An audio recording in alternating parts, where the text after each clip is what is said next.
Hello, hello, and welcome to the Finding the Unicorn in You podcast. What a beautiful day to inspire lives. My name is Jaime G, Raygoza, your host, and I am so excited to have you here. Let's get ready to meet some fantastic unicorns and learn how to unleash the inner unicorn in you. Let's get started. Hello, everyone. Welcome to another episode of Finding the Unicorn in You. Today, I have a very special guest. She's a young unicorn that has traveled all over the United States teaching performing arts classes varying from dance, acting, and singing. She's led one of the biggest COVID-19 testing sites in Southern California during the pandemic, and now she lives in Washington State, working for a well-known airline as she takes care of her newborn child. And she is the illustrator and co-author of the book Queerasaurs. Without further ado, I welcome my sister, Melissa Raygoza. Tell us a little bit about yourself and about your little one. I work for Alaska Airlines. I'm a customer service agent, basically handle anything to do with ticketing or any complaints when in the station. We also help onboard and offload planes when they arrive. I just had this little munchkin. That's pretty much my life right now. So you went through one of the biggest transitions that a woman goes through if they decide to have children. How was the actual experience versus the idea you thought it was going to be? It was hard. We all know Hollywood and media, it's not exactly portrays the exact version of what things are supposed to be. There's High School Musical, and then you have actual high school, and that's not the same. Everybody portrays pregnancy and motherhood to be a certain way, but it's not necessarily always what they say. It's not always great. It's not always amazing, and I feel like that's a lot of people don't come forward and say that. Especially on social media, people like to see as, oh, my life is perfect. But behind the curtain, it's hard. Sometimes it is great and amazing for other people, but I know I have a lot of friends who also struggled when they had their newborn. I got diagnosed with postpartum depression. I'm still working through that, and I know I'm not the only one. And it's just some days you just need to be alone. You don't even want to look yourself in the mirror because eventually you do have to deal with yourself. Everybody has to work on themselves, but it's actually take time and reflect on what's going on instead of it's not talked about a lot, the postpartum depression, because it's weird to say I love her so much and there's nothing I wouldn't do for her, but there's times where I don't even want to look at her because it's like I need a break. And I don't necessarily think that means that I'm a bad mom or I'm doing a bad job or I'm not doing what I can. I am doing everything I can and I'm doing the best I can, and I'll continue to do that, but at some point everybody needs a break. Nobody can just go, especially a regular job. You can't just keep going without going to the bathroom, getting a coffee break. Everyone needs at least 5 minutes to themselves. And it's the same thing. It's a lot of work. And I'm not saying it's not worth it. It is worth it. Because seeing her little milestones, her first smile, the first time she grabbed her bottle, it's all great and I love it. But it's also really hard because people don't really acknowledge the fact that it is a lot of work. You get to stay home. It's nothing. No, it's not nothing. I'm up 24 hours. I sleep 2 hours a day, maybe if I'm lucky. It's just as hard as having a 9-to-5 job. I work in the field, so I at least have an idea of what you're going through. Postpartum is tough. It can feel worse than just regular depression. A lot of individuals forget to do the self-care and to tell yourself, I'm doing a good job. I'm doing the best I can based on the knowledge that I have. And there's no, you're a bad mom, you're being selfish. We all start attachment styles differently. And some moms don't even love their kid until halfway through the first year because they're still learning how to adapt to this new change in their life, this new person. So some people, it takes a little bit of warming time to start feeling that love. And a lot of parents start feeling ashamed because you're like, I don't love my kid, but it's okay. Did you love your partner right away? No. Do you love your brother or sister right away? Possibly not. Each person goes through different feelings and it's perfectly fine. And it's normal that a lot of moms go through that.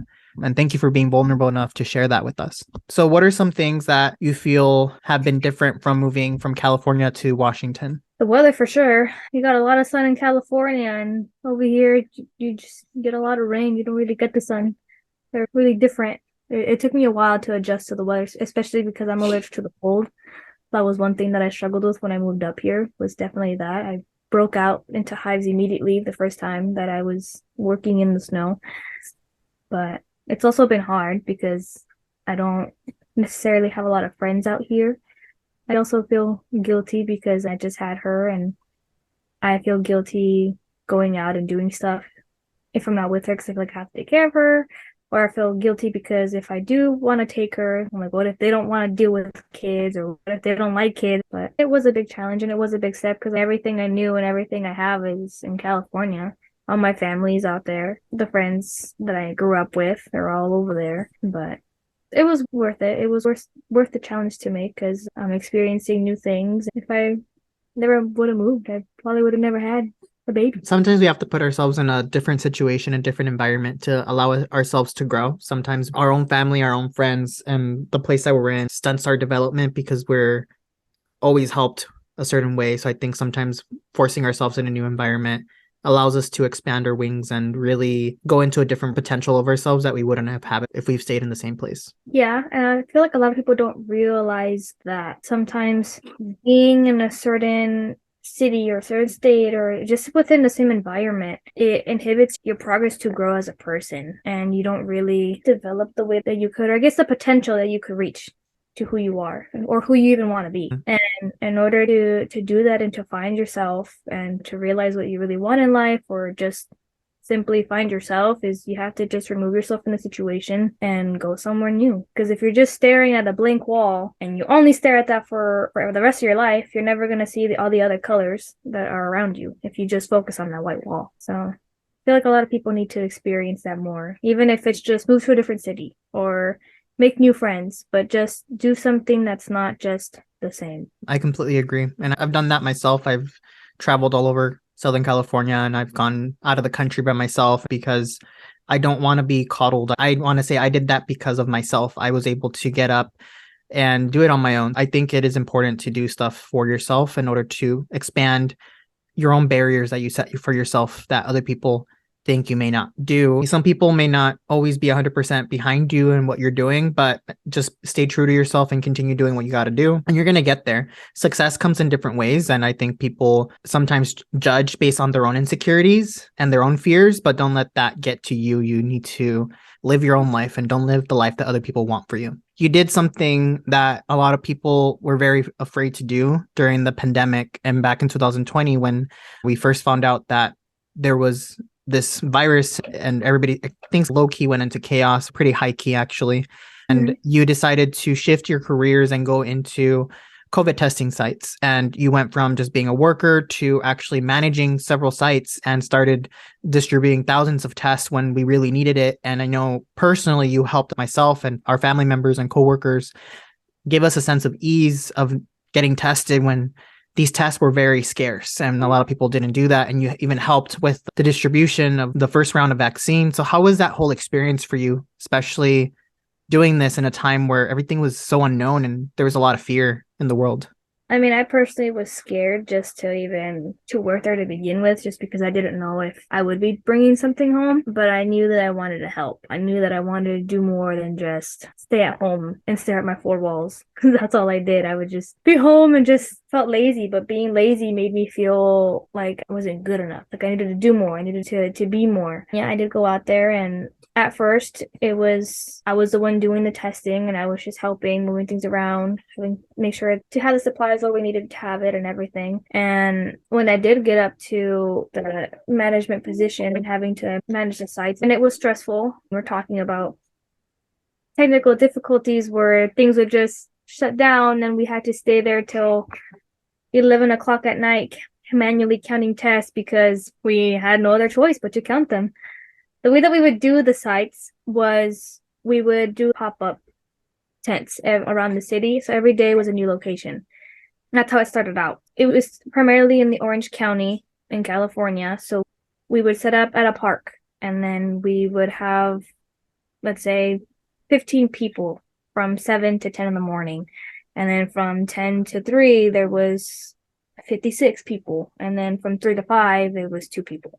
So we had to figure out what range of time worked best for each location so that we can primarily set up there. As the testing progressed and as we developed everything how we wanted to, we had to figure out what time was going to be for everything. Once I started managing sites, that's when it started going more towards the LA County and then going towards the Inland Empire in San Bernardino County. It was the beginning of February of 2021 is when we started doing the vaccines. And at that point in time, it was impossible to even get an appointment to get the vaccine. That was way worse than the testing. The lines were never ending because it was just people after people. And then we had people waiting in line in case someone missed an appointment. Or even if you had an appointment, if we ran out of vaccines, we ran out of vaccines. And sorry, because we only had a certain supply for a certain week. So each day we had to divide the bottles of vaccine to know, okay, how much are we giving when? And even if we had 20 appointments, but if we only had enough for 5, I'm so sorry, just come back tomorrow. It was hard, and there was a lot of people complaining. We also had a lot of people coming up who did not agree with the vaccines and who would try to start problems. And so that's when we had to get law enforcement to step in. There was a lot of people who didn't approve of the testing, and we were all in a little cubicle at some point. And when you have people coming around trying to cause problems for the site, you can't really go anywhere because you're in a little tiny cubicle and you're like, well, if I get out, then I get hurt. It was potentially endangering, not only for my health, but my physical health as well.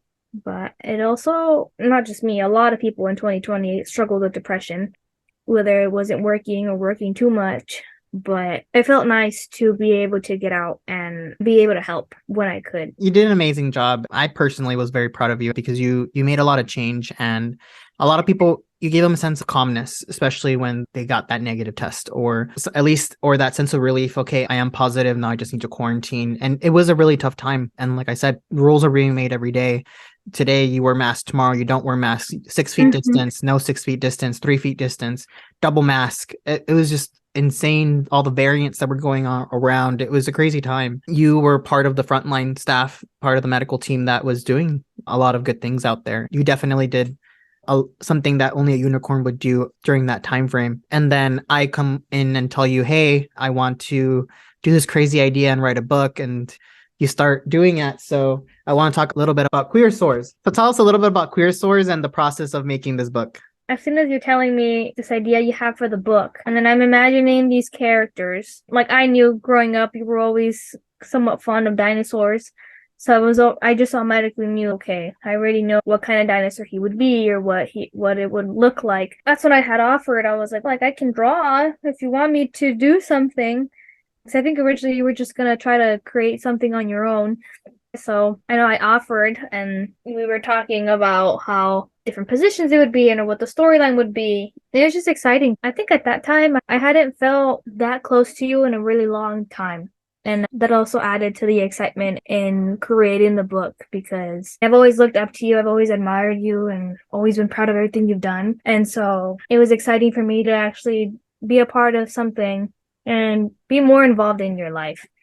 And that's what particularly made me more excited for it too. It's also fun to create a children's book because I never thought that I would actually write one, like for real, for, I don't know, people to buy and purchase. On my end, it was very exciting. I always wanted to be an author, and I've always wanted to put something out there. And then when you volunteered to draw it, I got excited too. And I was like, oh, cool, we're going to make something together. And something that we both agreed upon. And especially, there's not a lot of LGBT books out there. In your words, how would you describe what the book's about? I would describe the book as advocating for the LGBT community, but more so letting kids know that it's okay to be a part of the LGBTQ community. Just because growing up, just for us both, it was hard to even acknowledge or say anything about the LGBT community, just because it was also just in the time that we grew up in, and that plus our culture it was hard. So I feel like if people were to buy this book and have their children read it or read to their children, it would normalize the fact that we do exist and that we are out there. There's movies, books, and stories and poems of heterosexual people and couples. Why is it so wrong for the LGBTQ community to have the same thing? We all exist. We all do our thing. As cliche as it sounds, love is love. And no matter who you are, what we are, everyone deserves to be loved and to love in the way that they want to experience it. Everyone loves differently, and people need to normalize that more. I agree. Especially right now, it's super important to keep pressing on with these matters, because with all of these bills that are getting passed against our trans community, it's really sad at how they're trying to really get rid of a certain population. Just because it makes you uncomfortable doesn't make it right to get rid of them. We need to keep advocating for our transgender and colleagues and friends, because I just think that we need to continue fighting and we need to continue advocating and really fight alongside our transgender allies and our transgender fellows that are going through this. Yeah, I agree. I think people are scared of the unknown. They don't know why or who, but it's just, I don't think that they realize that it's okay not to understand. As long as they understand who they are and who they want to be and what they want to be, then it's up to them. All someone can do as a bystander, as a friend, as a family member, is to just respect them. And that's the bottom line. It's all respect. You identify as a woman, cool. You identify as a woman. You identify as a guy, cool, great. Non-binary, cool. I'll just respect what you want and how you want me to call you. It's as simple as that. I think it's mainly just based on respect, and I feel like the people who don't necessarily agree with transgender people, they feel like they have some kind of power or control over that community of people, and they want to just control it by their hatreds. It all comes down to just respecting one another. You don't even have to love the person, who they are, what they're doing, as long as you have respect. You have enough respect for them to acknowledge the fact of what they want to be, who they want to be. That's all it is. I completely agree. And switching gears a little bit, you've learned a lot over the past few years and you've gone through several transitions in your life. If you can go back in time and give yourself a piece of advice, what would you tell yourself? I would tell myself that to always look at the bigger picture, because not everything is always what it seems, and there's always more to it. Everything is ever changing, and that's okay. As long as you're going with the motions, you're good. Because I feel like before I used to be so scared of change, to do more for myself and to advocate for myself. But little by little, I'm still working on that. Sometimes I don't speak up for myself as much as I should. But all in all, it's being able to take that step to just go along with change. That's good advice. And what would you say the most challenging transition or obstacle that you've faced so far in your life has been? And how did you get through it? I think the most challenging thing that I've gone through is moving away from all of you guys, my family, just because I felt like I was really dependent on you guys. It was hard to be away.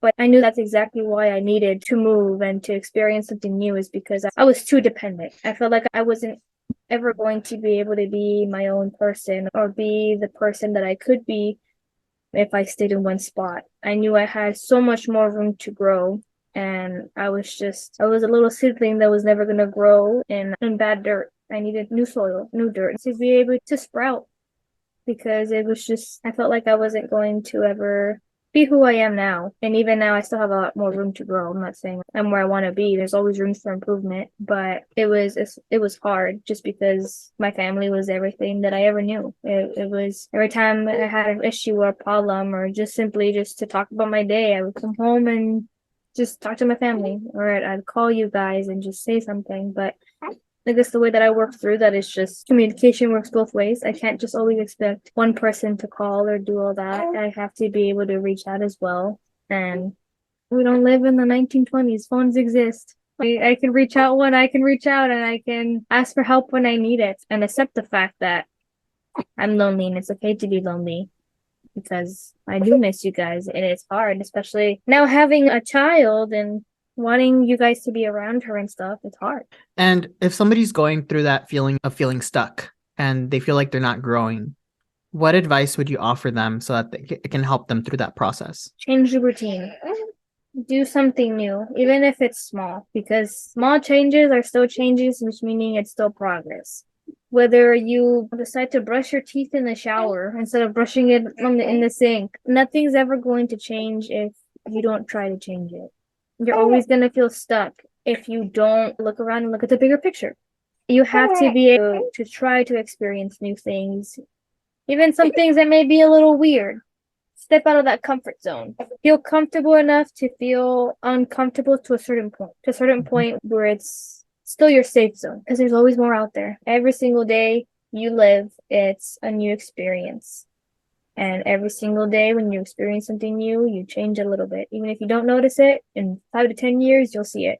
We only grow through discomfort. We're not going to be able to change and expand ourselves if we are exposed to the same thing all over and over again. Challenge yourself, do something different, because that dissonance, that change can impact or awaken something new in you. What is one piece of advice that was given to you that significantly impacted your life or changed your path? I had a high school teacher that would always say this: good, better, best. Never let it rest until your good is better and your better is best. And I've applied that to every aspect of my life, whether it was being a student, being a performer, even as just a human being, as a person, of who I want to be. You're always going to be good at something. And if you keep working at it, you're going to get better at it. And at some point, you're going to be best. But when you stay at your best for too long, it ends up being your good. So you have to keep working at it in order for it to keep being your best. And even just that, you can be a good person, you can become a better person, and you'll become your best person, your best self. But again, when you go into a new environment, or you go into somewhere and you get culture shock or whatever, you have to redo that process again in order to adapt to the environment that you're now in. I like that. Good, better, best. And it's true. I think we all want to achieve to always be the best in everything that we do. But if you reach that level, then that level becomes the new normal. So then you have to redo it again. So I think that's a good way of seeing things, and a good way not to stay complacent in wherever you're at. And then the last question that I have for you, the whole theme of this podcast is unleashing the unicorn in you and being able to tap that inner unicorn to allow people to reach the level of their full potential and their happiness. So in your opinion, what is the key factor that transforms an ordinary person into a unicorn? I think that you have to be able to challenge yourself. Not only that, you have to be able to acknowledge everything you're doing and have accountability for everything that you're doing. And being able to be accountable for your own change too. Because if you don't, you're going to be stuck and you're going to be in a pot of soil that's never going to be good enough for you to grow in. Just challenge yourself enough to be able to do your best, but be accountable for the way that you challenge yourself. Okay. That's great advice. Thank you for taking the time out of your day, but it's always a pleasure talking to you. I'm really proud of you and everything that you've done and how you've grown and how you continue to grow into this mature woman that is creating great things in life. You are a great mom. You're going to be a better mom and a best mom later. And you're going to continue to keep going and strive into your career, and you're going to do amazing things. And for anyone that wants to have questions about motherhood or just anything that we talked about today, how can they reach out to you and stay in contact with you? Instagram is C as in like ocean, like the 7 C's, C_Princess07. And then Twitter is the same thing without the under handle. Okay, perfect. And if somebody wants to buy your book, where can they do so? On Amazon. You can look my name or type in Queerasaurs and it'll pop up like that. Awesome. Thank you so much for coming on again, and I really appreciate it. And for our listeners, if you like this type of content, make sure to leave us a 5-star review. Episodes do come out every Friday at 7 a.m. Thank you so much, and I hope everybody has a wonderful day.